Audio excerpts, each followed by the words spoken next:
من الشیطان اللعین الرجیم بسم اللہ الرحمن الرحیم الحمد للہ رب العالمین الصلاة والسلام علی اشرف الانبیاء والمرسلین وخاتم النبیین بالقاسم محمد وعلی اہل بیتہ الطیبین الطاہرین المعصومین ولعنت اللہ علی اعدائہم اجمعین من الآن إلى قيام يوم الدين أما بعد بسم الله الرحمن الرحيم يوم ندعو كل أناس بإمامهم فمن أوتي كتابه بيمينه فأولئك يقرؤون كتابهم ولا يظلمون فتيلا. محترم ناظرین السلام علیکم ورحمۃ اللہ وبرکاتہ.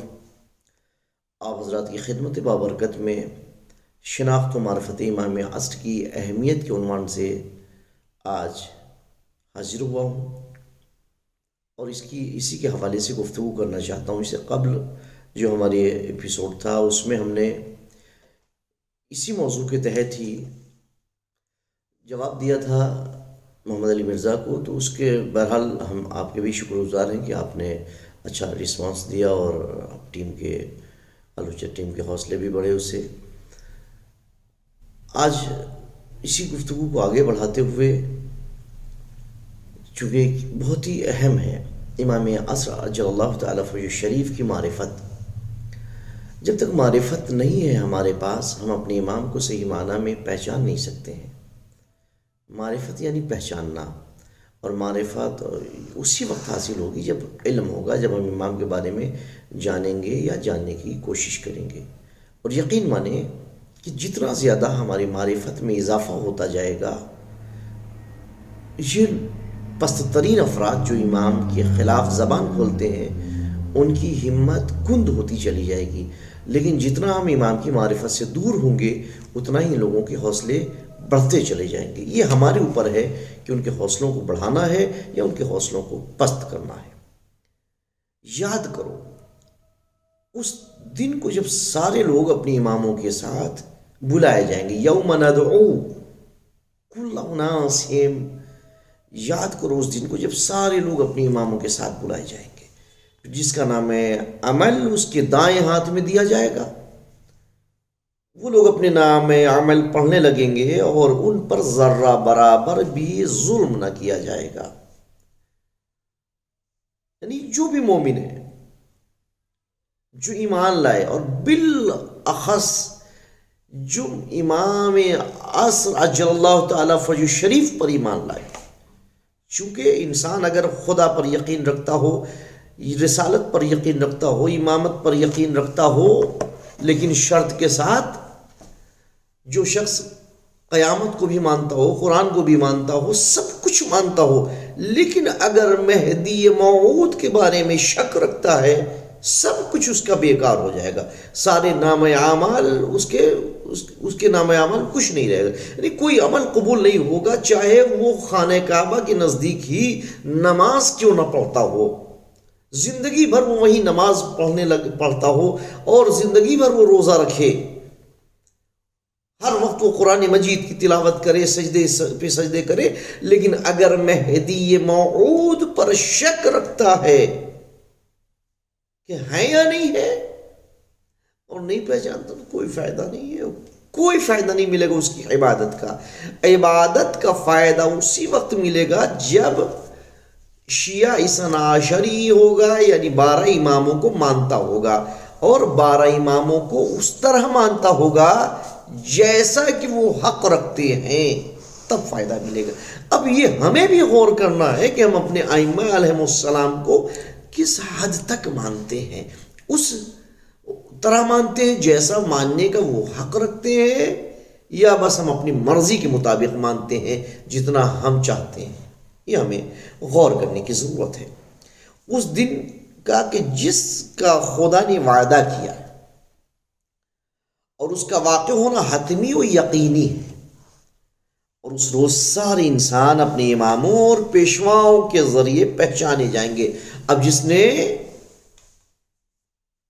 12 ائمہ علیہ السلام کو اپنا امام، اپنا رہبر، اپنا پیشوا مانا، وہ ان کے ساتھ بلایا جائے گا. جس نے کسی اور کو ان کے مقابلے میں مانا وہ ان کے ساتھ بلایا جائے گا۔ تو ہم خوش نصیب ہیں، ہر انسان کو یہ دعا کرنا چاہیے کہ پروردگار ہم کو ہمارے امام کے ساتھ اٹھانا، لیکن وہ بھی عملی اور دعا دونوں طریقے سے ہونا چاہیے۔ امام کے ساتھ محشور کیے جائیں، امام کے ساتھ بلائے جائیں۔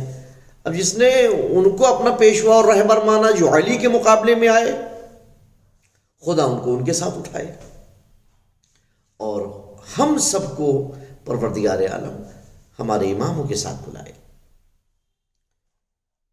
چونکہ یہ حتمی ہے، بالکل یقینی ہے کہ جو جس کو اپنا رہبر و پیشوا مانتا ہے وہ اسی کے ساتھ قیامت کے دن بلایا جائے گا،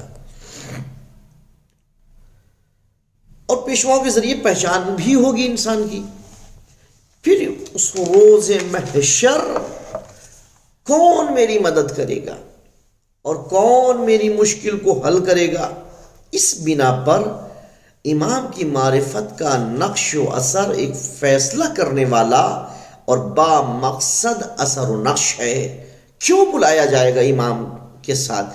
اس وجہ سے کہ یہ معلوم ہے کہ انسان خطا کار ہے، غلطیاں کی ہیں، کوتاہیاں کی ہیں، کمیاں کی ہیں، گناہ کیے ہیں، تو اللہ نے ان ائمہ کو وہ اختیارات دیے ہیں کہ جس کی چاہے بخشش کروا سکتے ہیں۔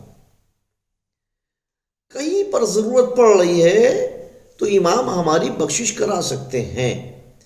اب اس میں بھی ایک فرق ہو سکتا ہے، کوئی صاحب کہتے ہیں تب تو پھر بہت اچھی بات ہے، پھر تو ہم کوئی نیک کام نہیں، تو بس گناہ پہ گناہ کرتے رہیں گے، امام تو بخشوائیں گے نہیں۔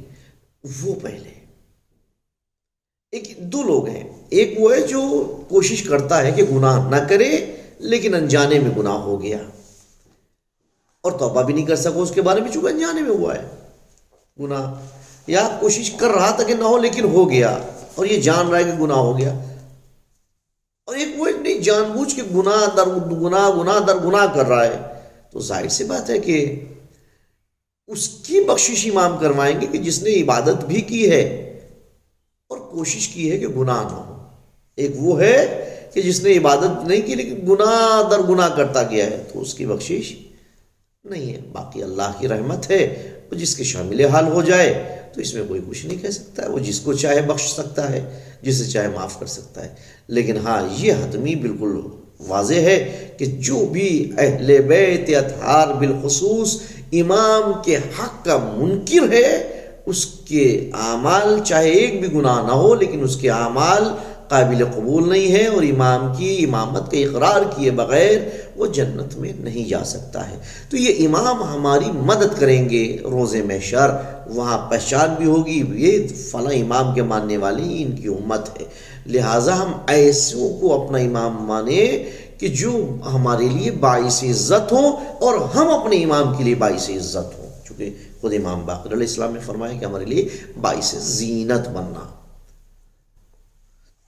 عزیزان محترم، ایک روایت جو شیعہ و سنی دونوں کی جانب سے حد تواتر سے نقل ہوئی ہے، وہ اس طرح سے ہے: کوئی مر جائے اور اپنے زمانے کے امام کو نہ پہچانے تو اس کی موت جاہلیت کی موت ہے، اور جاہلیت کی موت سوائے حالت کفر اور گمراہی کے کچھ بھی نہیں ہے۔ زمین خدا کی حجت سے اس کی خلق پر قیامت تک خالی نہ ہوگی، اور جو مر جائے اور امام زمانہ کو نہ پہچانے اس کی موت کفر و جاہلیت و گمراہی کی موت ہے۔ زمین حجت خدا سے کبھی خالی نہیں ہوتی ہے۔ انجینئر محمد علی مرزا نے کیا کہا کہ نہیں، کوئی فائدہ نہیں ہے، وہ نہیں ہے امام، یعنی زمین حجت خدا سے خالی ہے۔ یہ وہ لوگ ہیں کہ جنہوں نے در حقیقت خدا کو نہیں پہچانا ہے، جب یہ اعتراضات کرتے ہیں، ورنہ وہ پروردگار کے جو انسان کی آبادی سے پہلے نبی کا انتظام کر دے، ہادی کا انتظام کر دے، تو پھر دنیا کو درمیان میں کیسے بغیر ہادی کے چھوڑ سکتا ہے؟ فضیل بن یسار کہتے ہیں کہ امام جعفر صادق علیہ السلام سے خدا کے قول کہ وہ دن جب کہ سارے لوگوں کو ان کے امام کے ساتھ پکاریں گے کے بارے میں سوال کیا، پوچھا، تو حضرت امام جعفر صادق علیہ السلام نے فرمایا اے فضیل تم اپنے امام کو پہچانو، کیونکہ جب تم اپنے امام کو پہچان لو گے تو اس امر یعنی ظہور میں تقدیم یا تاخیر یا جلدی یا دیری تمہیں نقصان نہیں پہنچائے گی۔ جو اپنے امام کو پہچانتا ہے اور صاحب الامر کے قیام و ظہور سے پہلے مر جائے تو اس کی مانند ہے جو اس نے حضرت کے لشکر میں بیٹھا ہوگا، وہ جو حضرت کے لشکر میں بیٹھا ہوگا یعنی ان کے ساتھیوں میں شمار ہوگا، بلکہ اس کی مانند ہے جو ان کے پرچم کے نیچے ہوگا، وہ شخص جو معرفت کے ساتھ اس دنیا سے جائے انتظار کرتا ہوگا۔ عزیزان محترم، اب آپ خود اندازہ لگا سکتے ہیں کہ احادیث میں کیا کہا گیا ہے اور ہماری کیا ذمہ داری بنتی ہے اور ہماری معرفت کا کیا عالم ہے۔ انشاءاللہ عزیزان محترم اگلے ایپیسوڈ میں ہم اس سے آگے گفتگو کریں گے، جب تک کے لیے ہم آپ سے اجازت چاہتے ہیں۔ خدا حافظ، وآخر دعوانا الحمدللہ رب العالمین۔